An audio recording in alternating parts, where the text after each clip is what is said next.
operations are one of the most critical and hazardous tasks routinely carried out on ships. Mooring arrangements, mooring equipments, and weather conditions differ from port to port, and careful pre-planning before any mooring operation is essential. In a typical situation, the master receives a message at sea that the next port of call has been revised. Pre-planning starts at this stage. The navigating officer starts gathering information about this port. He consults various publications like the Guide to Port Entry, which provides accurate and comprehensive information covering more than 6,000 ports, laid out in a logical sequence. Sailing directions, which are often referred to as pilots, assist the navigating officers by providing essential information on all aspects of local navigation.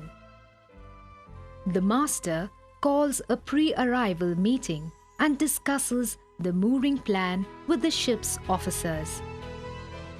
Port-specific information available from the vessel's previous visits to the port provides valuable information. A risk assessment of the mooring operations should be completed at regular intervals to ensure safety of personnel. As the ship nears the port, all bridge and engine controls are checked as per the pre-arrival checklists. On deck, the windlass and mooring winches are tried out, brakes tested, mooring ropes checked and laid. All communication systems are tested. When a pilot is on board, mooring operations must be discussed and agreed with him before the vessel arrives at the berth. Officers in charge of mooring must clearly understand the mooring plan, and all possible preparations must be made on the vessel in preparation for mooring. For a ship to remain secure at its berth, the moorings must overcome a variety of forces made up from the effects of wind, the effect of which greatly increases with the increase of freeboard and is at times a critical factor for safe mooring. Current, in case of which forces become significant when the clearance under the keel is small relative to the draft. The ship then acts as a major obstruction to the flow of current, thus magnifying its effect. Surges from passing ships. Rise and fall of tides. Waves and swell.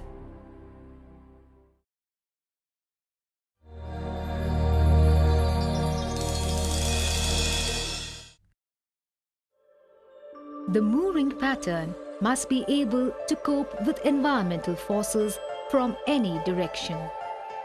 The best pattern can be achieved by splitting these forces into their transverse and fore and aft components, and then placing mooring lines as symmetrically as possible about the midship line of the ship. Breast lines provide the bulk of the transverse restraint against off-the-berth forces. Breast lines should be as much as possible at right angles to the ship's fore and aft line, and as far forward and aft as possible. Back springs provide the largest proportion of the longitudinal restraint. Spring lines should be as parallel as possible to the fore and aft line of the ship. It should be noted that spring lines provide restraint in two directions, forward and aft, and only one set of springs will be stressed at any particular moment.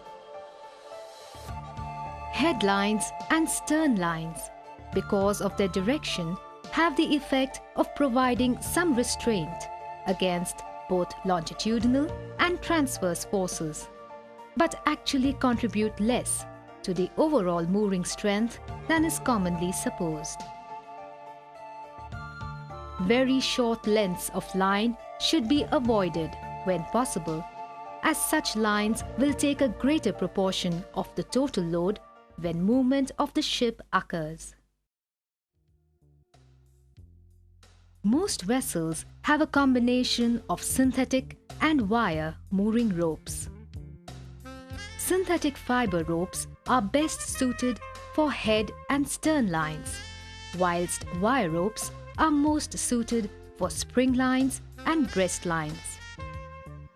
Wire ropes and synthetic ropes have different elasticity and should never be mixed. That is, two or more lines leading in the same direction should always be of the same material. Wire moorings attached with fiber rope tails provide an effective mooring system by introducing a degree of elasticity. Steel wire ropes should be regularly greased and inspected for wear and tear. Synthetic ropes must be kept clear of chemicals, stored in a well-ventilated area, and visually inspected at regular intervals. The windlass and winches should be lubricated and inspected at regular intervals and in accordance to the vessel's maintenance schedule.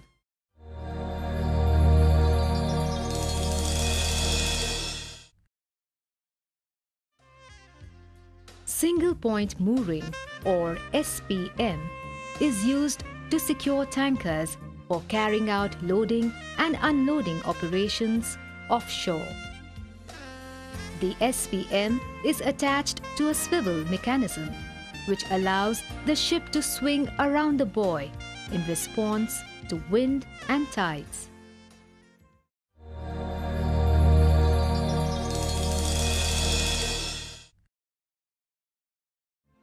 Mooring and unmooring operations, including tug handling and anchoring, are potentially dangerous operations and must be carried out under the watchful supervision of an officer in direct contact with the bridge.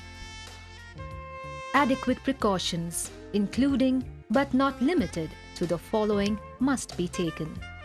Always use proper personal protective equipment, including safety helmets, safety gloves, and shoes. Safety goggles are to be worn during anchoring. Stand clear of all lines under load. Keep well clear of the snapback zone. Do not step into a coil or a loop or attempt to stop a line that has taken charge with your hands or feet. Always ensure that the winch operator can see the person in charge. Operation of controls and handles must be made in a slow and deliberate movement, ensuring that the intended functions are carried out in a controlled manner.